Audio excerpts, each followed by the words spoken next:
It's Monday, and that means it's time to open up the Locked On Orioles mailbag. You've got questions, I've got answers. We'll talk about things like Mike Elias's contract, rule changes going into 2023, the All-Star game potentially returning to Oriole Park, and much, much more coming up on this Mailbag Monday episode of the Locked On Orioles podcast. You are Locked On Orioles, your daily Baltimore Orioles podcast. Part of the Locked On Podcast Network, your team every day. Hey there, Orioles fans. Today is Monday, November 28th, 2022, and welcome back in to the Locked On Orioles podcast, part of the Locked On Podcast Network, your team every day. As always, I'm your host, Connor Newcomb. And coming up on today's episode, it is a Mailbag Monday edition of the podcast. We've got 9 listener questions, all from you, to answer here on today's pod, and I'm going to get to all of them here on the episode. We got plenty of different topics to look into: potential Orioles signings, potential Orioles trades coming up this offseason, taking a look at what it would take maybe for the Orioles to sell the team, maybe this offseason, maybe next offseason, whenever it would be. You know, what number will there be for the Angelos? We'll talk about some expectations for Grayson Rodriguez heading into next year, some rule changes, how the Orioles can help their lineup in an on-base capacity, and much, much more. It's all coming up on a Mailbag Monday edition of the podcast. And again, we've got Mailbag Mondays throughout the offseason here on the pod. So if you'd like to send in a question to get answered on a future Mailbag Monday episode, you can email us at lockedonorioles@gmail.com. Leave a comment in the comment section here on YouTube. Make sure to like, comment, and subscribe to the Locked On Orioles YouTube channel. You can put a comment and put a review in the iTunes rating and review section. Drop your question there. We'll answer it, or tweet at Locked On Orioles, DM the account as well. The DMs are open for your mailbag questions. And of course, as the offseason rolls on, we'll still be 5 days a week for a little while. Then about mid-December, we'll switch to 3 days a week, Monday, Wednesday, Friday pod, still talking all things Orioles in the offseason and still having Mailbag Mondays as well. But let's jump right into today's Mailbag Monday episode. Again, 9 questions, all coming from you, the listeners. And if you did submit a question and it's not going to be answered today, that's okay. We will get to it on our next Mailbag Monday episode. But our first question comes from Mark via email, who asks, what are the odds of the Orioles keeping all their hitting prospects and only signing starting pitchers and not hitters this offseason? Now, an interesting question by Mark, because obviously when you look at the O system, across the board, a top 5 system in baseball, and some would argue the number 1 minor league system in Major League Baseball, it is stacked with hitting prospects. Only 2 of its top 10 prospects, DL Hall and Grayson Rodriguez, are pitchers, and both of those guys should be major contributors in the big leagues this year.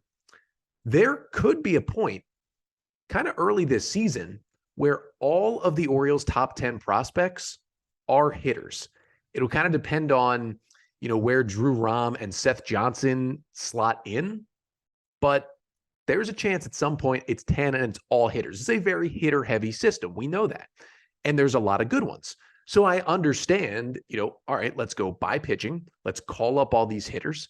And, we want all these guys to look like Adley Rutschman and Gunnar Henderson have looked.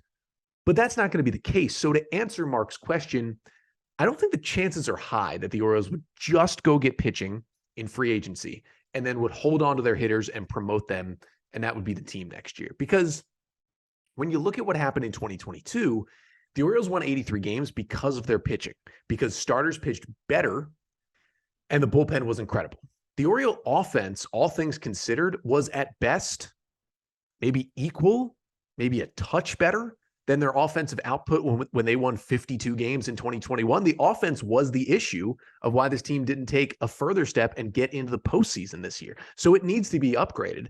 And I get that, Jordan Westberg, Connor Norby, Colton Cowser, just to start, could all be ready and should all be ready for the big leagues at some point this year. Plus, more playing time for guys like Terrin Vavra, Kyle Stowers, Gunnar Henderson, and obviously a full season of Adley Rutschman. All that stuff sounds great. But, and you even added in Joey Ortiz, he could be there as well at some point this year. But that doesn't just mean all those guys are going to come up and be great. And when you had struggles offensively, you want to bring in proven veterans. Now, they're going to sign at least one starting pitcher and potentially two. So they definitely will go out and buy starting pitching before next year. But I just think they're really going to sign a left-handed bat. I think they need a left-handed power bat in this lineup somewhere. I think that's what they were really, really lacking last season. And really the only option of a left-handed bat that's coming up right now is Colton Cowser. He's not exactly a huge power bat. He's going to be a great hitter, but he's not going to be ready to go and be on the opening day roster. He didn't have much time in AAA. He's going to need more AAA at-bats to start the season before he's major league ready. And the Orioles want to be go time by opening day. They're going to need a left-handed bat. I thought Jock Peterson was the best answer. He went back to San Francisco. There's still plenty of guys out there that we've talked about and will talk about on this episode. But between that and the fact that, the long-term payroll is still a question for the Orioles. We still don't know exactly how much they're going to spend moving forward, even though Mike Elias is calling it liftoff and they're going to expand payroll. You still don't know how much that's going to be. So they're going to need to trade from their strengths in the system to add to the team if the payroll is not going to, jump over 150 million or so, which it may not for a couple of years. It may not ever. We just don't know. But you're going to have to trade from your depth, and your depth is the hitters. So to go get major league talent, you're going to have to trade the Connor Norbys, the Jordan Westbergs of the world, the Joey Ortizes to go get that top talent. That's why I just think this scenario, Mark, is just not super plausible. And plus, this team's going to want to add at the trade deadline. You hope this team is in a spot in July to add because they're in the playoff race. Well, you can't really sign guys at that point. So you're going to have to trade your prospects at the deadline. And the Orioles right now are stacked with hitters, which means it's going to have to be hitters that would be dealt at the deadline to add talent as well. Yeah, maybe it can happen this offseason where they just sign pitchers and call up all the hitters. I hope they don't. But moving forward beyond this offseason, I don't think there's any chance they really stick to that kind of blueprint. Second question of the day comes from Daniel. This one also via email. Again, you can send us your mailbag questions at lockedonorioles@gmail.com. Daniel asks, what's the status of Mike Elias's contract? And should we be worried the bigger team will come in and hire him away from the Orioles? This is actually a pretty good question. Not something that's talked about a lot, but we do not know the details of Mike Elias's contract. All we really know is the Orioles hired him back in November of 2018 to kind of take over and revamp this entire baseball operation system for the Orioles. And the answer I'll give, besides I don't know what his contract is I can pretty much assure you that he has more than 1 year left on his deal. Like, there's pretty much no chance that his deal expires after 2023. He's not operating right now on a 1-year contract. So I would say he's on a deal right now that probably at least lasts through 2024. And I would think it's probably beyond that at this point. Because when the Angelos family brought him in November of 2018, it was to revamp how the Orioles were run. And some of it was to, put a little bit of a blanket over them being able to cut payroll, but also have this plan that he helped execute in Houston and trying to execute a similar plan in Baltimore to get the O's back to a championship contender. And if they're bought into that, that plan was going to take some time. As we've seen, it's been a lot of losing. Now the Orioles are peaking upward, had a winning season, now looking to be a playoff team in 2023, but still probably not going to be a World Series team, I wouldn't think, in 2023. So there's still some up and up and up to go in this plan, and they want Mike Elias to be around for that. So although we don't know the details of Mike Elias's contract, I would say he probably has some incredible job security.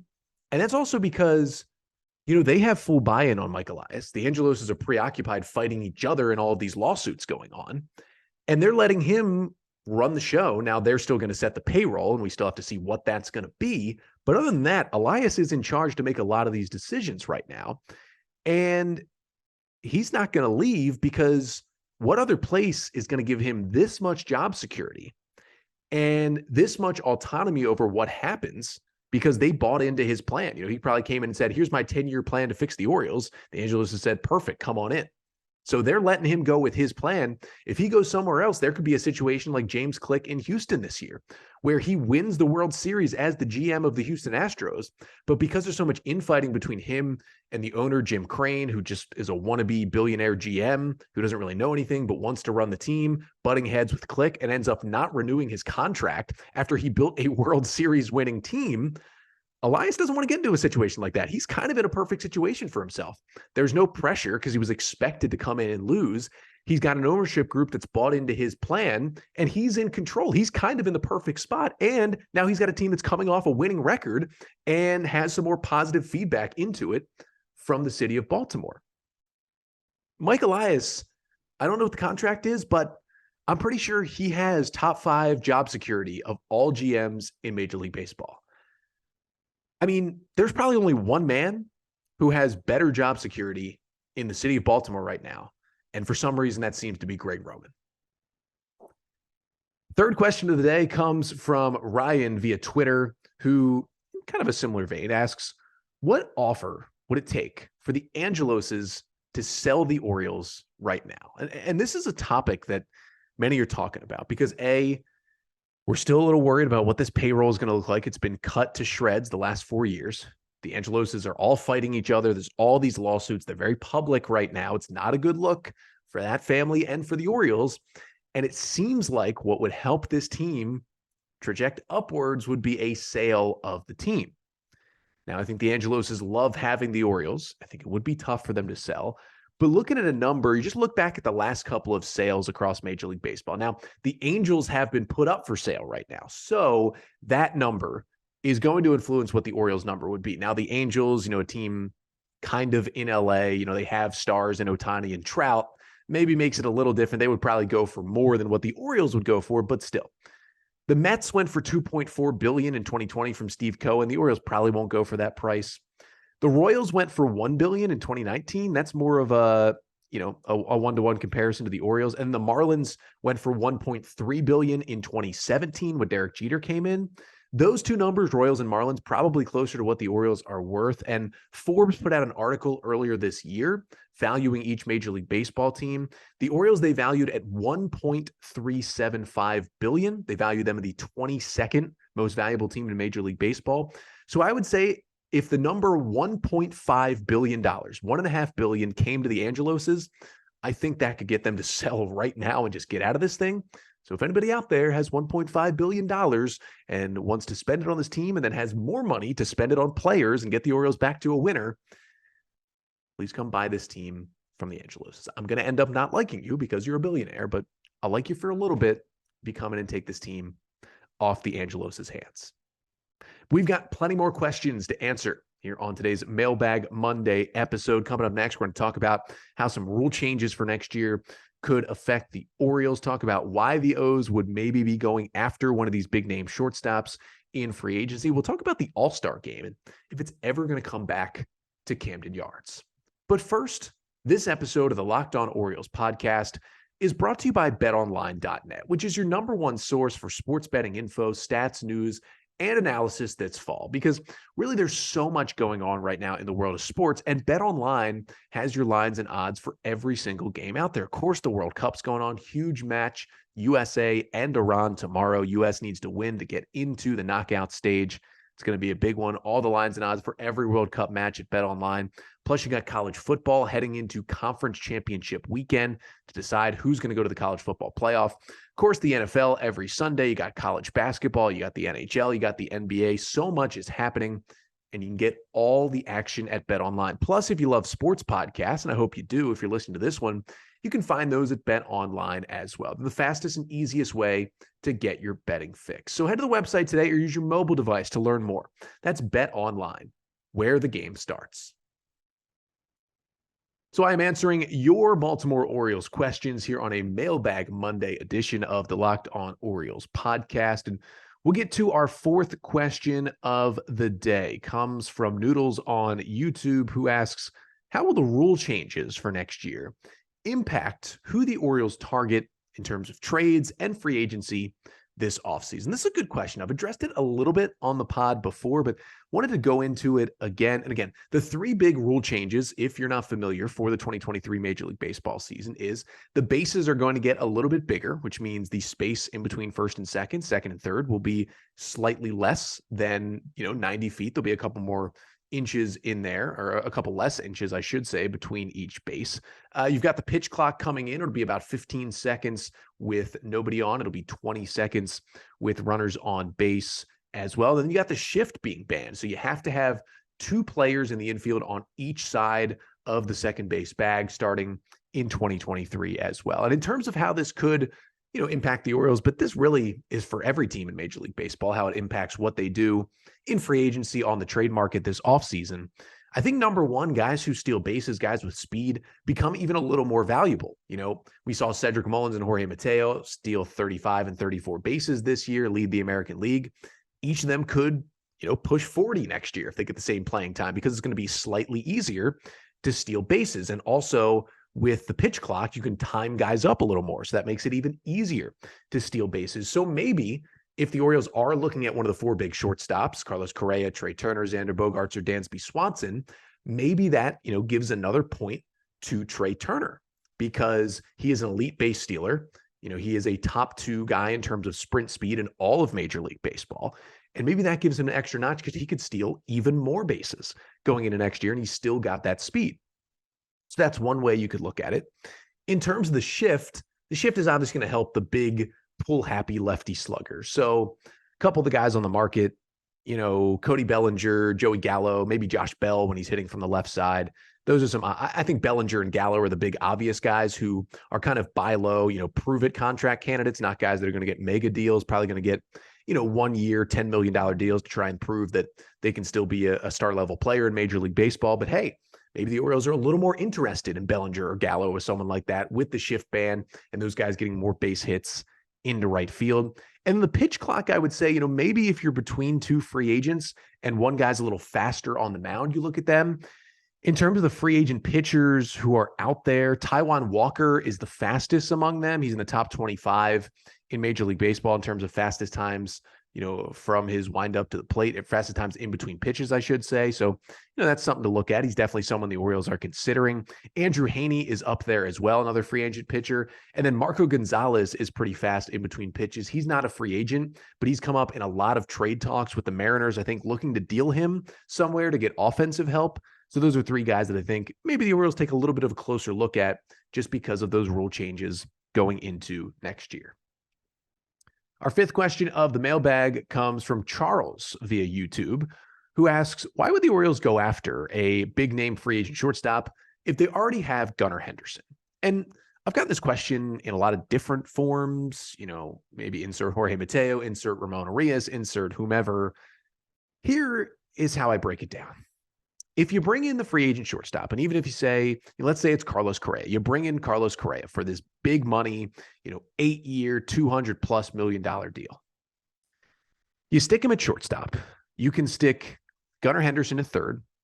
You can stick Ramon Arias at second. You can have Jorge Mateo be a floater utility off the bench infielder. And you still have all of them in the lineup. Or you can take Carlos Correa and say, you know what? Let's put you at second base immediately. Or Trey Turner, let's put you at second base immediately.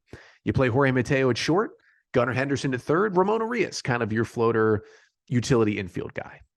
Or you put your free agent at second base, Correa or Turner. You put Gunnar Henderson at short. You put Ramon Arias at third because he won that Gold Glove. And you have, again, Mateo kind of floating in that position. But in general, you put the free agent probably at shortstop. Gunnar Henderson showed he can play a good third base. You kind of have an opening there, even though Arias won the Gold Glove. I'm still not convinced by his bat. You put Gunnar Henderson at third. He can play there.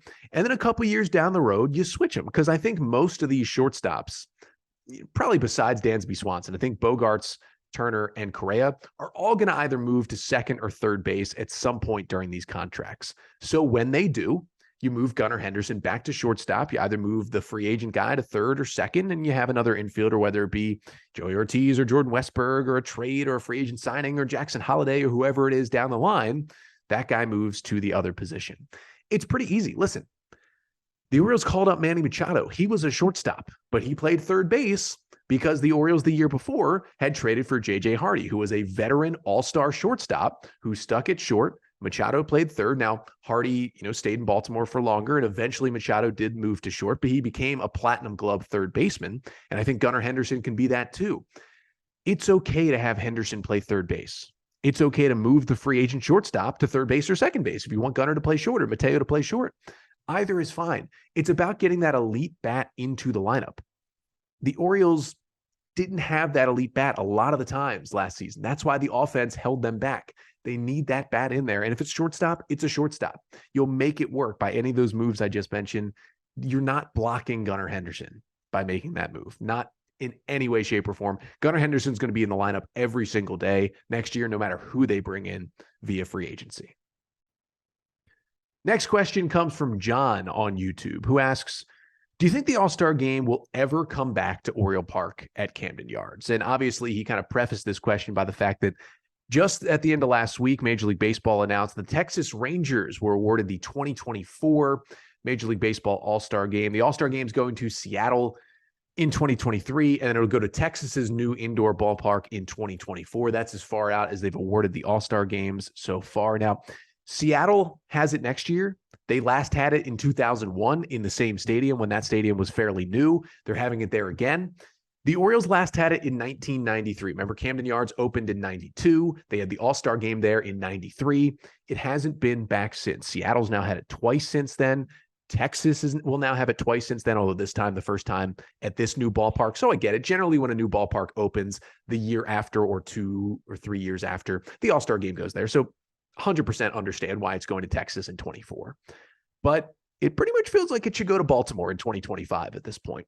26 teams have had the All-Star game since the Orioles last hosted in 1993, including a couple of cities getting it twice in that span, including Seattle. Now, I think the upcoming renovations that were announced, about $1 billion going into that entire Camden Yards spot, upgrading M&T Bank Stadium and Oriole Park, and kind of the space between and around the stadiums as well. That will help. Maybe an ownership change, something we've talked about a little bit on this episode, could help too. Maybe get some new invigoration, some new money into the ballpark, into the franchise, and could help getting the All-Star game back here. But it's still a top 5 most beautiful ballpark in all of baseball. It is a great place to come watch a game. It was, as I've heard, an amazing event when they hosted, of course, the Home Run Derby and the All-Star game here in 1993, and it needs to come back. Now, you never know what goes into this and how much, classism or racism coming from the Major League Baseball offices of not bringing it to Baltimore for whatever reason that may be. But the Orioles and Camden Yards deserve this game again. And even if it were going on a 30-team rotation, they'd be up once again right about now. And they're still not getting that chance. And it's awful that they're not, but hopefully soon they're going to get one again at some point. This ballpark is too nice. It's getting some renovations. They're going to get one at some point. I just don't know when it's going to happen.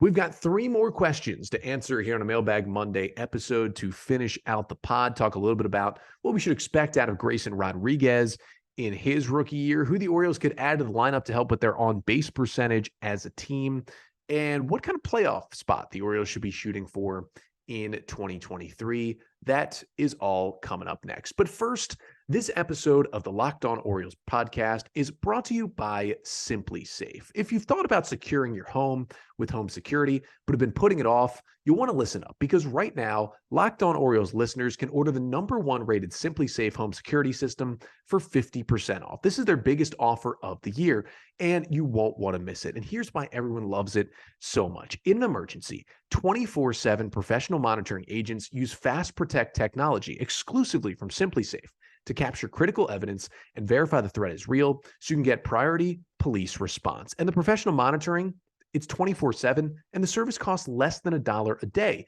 And they've got an app too. With the top-rated Simply Safe app, you can stay in complete control of your system anytime, anywhere. Arm or disarm, unlock for a guest, access your cameras, or adjust system settings right from your phone.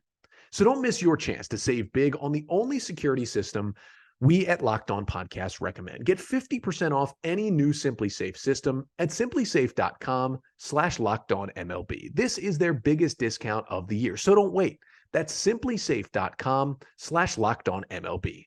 There's no safe like Simply Safe.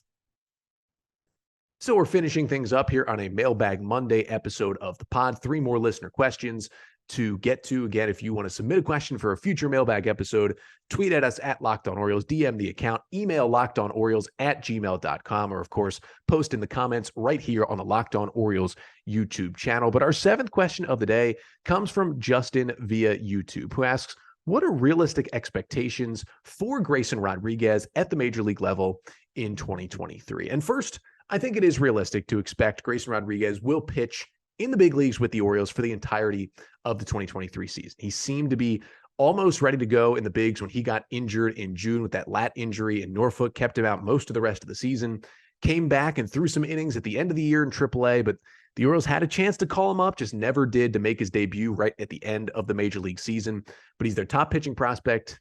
He could be an ace, and he's going to be ready to go by opening day to be in the Orioles rotation. But in terms of expectations for his rookie year, remember, he has not pitched in the big leagues ever. He has never pitched more than 103 innings in any professional season, any season at all, because he was drafted out of high school.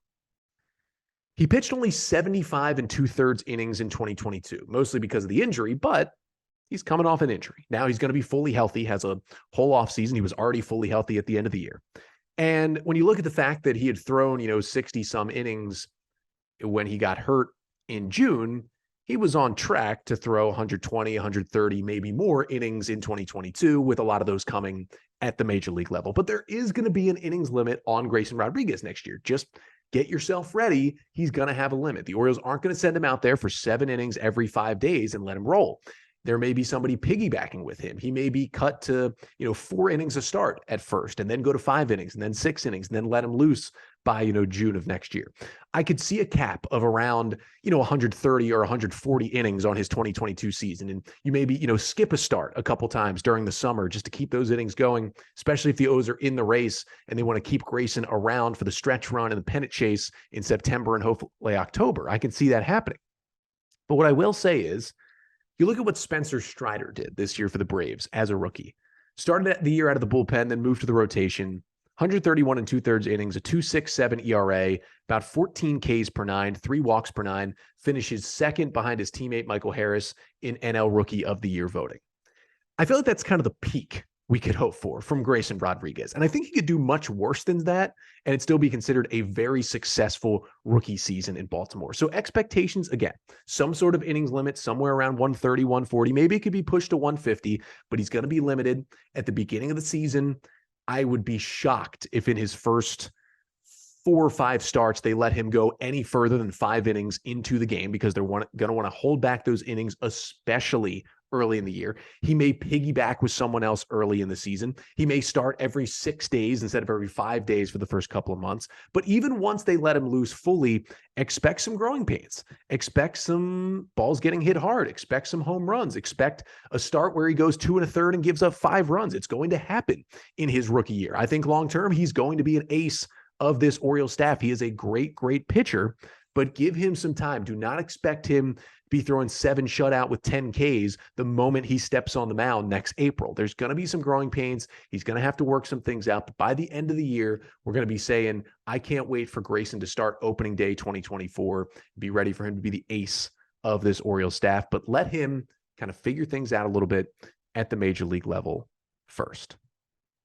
8th question of the day, next up, comes from William on Twitter, who asks, what free agents could the Orioles bring in to help with team on-base percentage? And this is really a good question from William, because when you look at the Orioles' offensive struggles in general, they just struggle to score runs a lot of the times this year, but especially they were not a good on-base team. For a team that was, the 7th best team in the American League, the first team out of the playoffs, they finished 22nd out of 30 teams in all of baseball in team on-base percentage. Their team OBP was just 305 this year. And the thing is, if that went down just a couple of ticks, if they would have been closer to like 300 on the dot, they would have been around 28th in baseball. So, even though they were 22nd, like very close to 25th, 26th, like right there, big jumble of teams that had terrible offensive years.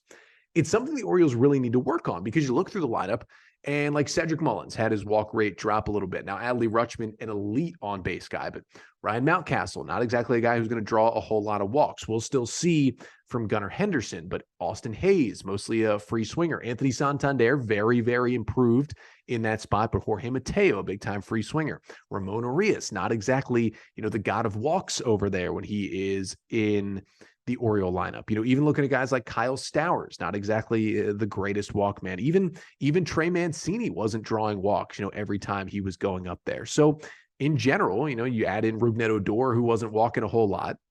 The O's struggled with that last year. But luckily for them, there are free agents out there who are known for their batter's eye and their on-base percentage. And a lot of these guys would be big-time signings for the Orioles that I'm going to mention. I didn't really dive into kind of the small-time, one-year signing guys who are going to help with on-base percentage. But of the big names out there, you got Brandon Nimmo, 367 on-base percentage, known to sprint to first on his walks. That was 21st in all of baseball in OBP last year. You've got Josh Bell out there. He was 28th in OBP at 362. You've got Michael Brantley, professional hitter, 370 on-base percentage, 18th in baseball last year. This is among players with 250 plate appearances or more. Xander Bogaerts, one of the big shortstops, a 377 on-base percentage, 12th in all of baseball. And Jose Abreu is out there as a free agent as well. 378 on-base percentage, 11th in all of baseball.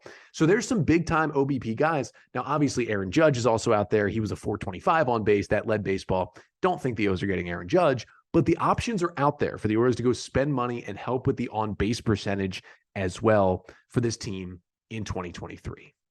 And then our last question of the day comes from Daniel on Twitter, who asks, what is the Orioles' most probable playoff spot in 2023 if they do get to the postseason? And obviously, we all hope the Orioles get into the postseason next year. But I think we can all agree it's probably going to be tough for the O's to win the AL East next year. And as it was this year for most of the season, although the Red Sox definitely fell off at the end and the Orioles did as well, there's going to be 5 teams in this division who think they can legitimately make the playoffs heading into 2023.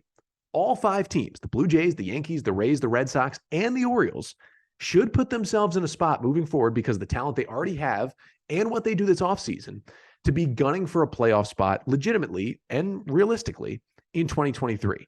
It's going to make things really tough to win this division. This division, like it did last year, is going to maul each other. Now, can that mean they get 3 teams in? Yes, it can. It certainly meant that this year with the Yankees winning the division and the Blue Jays and the Rays getting in wild card spots. But I think the O's should be shooting for, obviously, the division, but realistically, they're going to be a wild card team, one of the 3 wild card teams now if they do get into the postseason, because you've got all 5 teams with potential playoff rosters in the AL East. Plus, you've got, Houston certainly going to win the AL West. Then you've got Seattle, who's going to be legit again. And you got the Texas Rangers. They continue to add to that team and spend money. Maybe they can get there this year. You never know about the Angels. I mean, they still have Ohtani and Trout and Rendon, even though they seem to stink it up. And then in the Central, behind Cleveland, maybe. But I think the Minnesota Twins will be better. And I do think the White Sox will be better as well. So you're going to have some teams to contend with for those wild card spots. But I would think a wild card is probably what would be most realistic, just because it might be the toughest division in baseball heading into next year. But hey, you could get 4 teams out of the AL East and potentially. And if that's what it takes for the O's to get in, that's fine by me, as long as they get in the postseason. Because the Phillies showed they were the number 6 seed. They came 2 wins away from the championship. So all you got to do, get into the postseason. And hopefully the O's can do that next year. And hopefully you are enjoying the content here on the podcast. Hopefully if you asked a question, it got answered. If you did and I didn't get to it, I'll get to it on the next Mailbag Monday edition of the podcast. But I'll be around all week here on the pod. We had a couple of signings over the weekend. Mike Clevenger, who I talked about maybe going to the Orioles, he ends up signing with the White Sox. But things, Thanksgiving is in the past.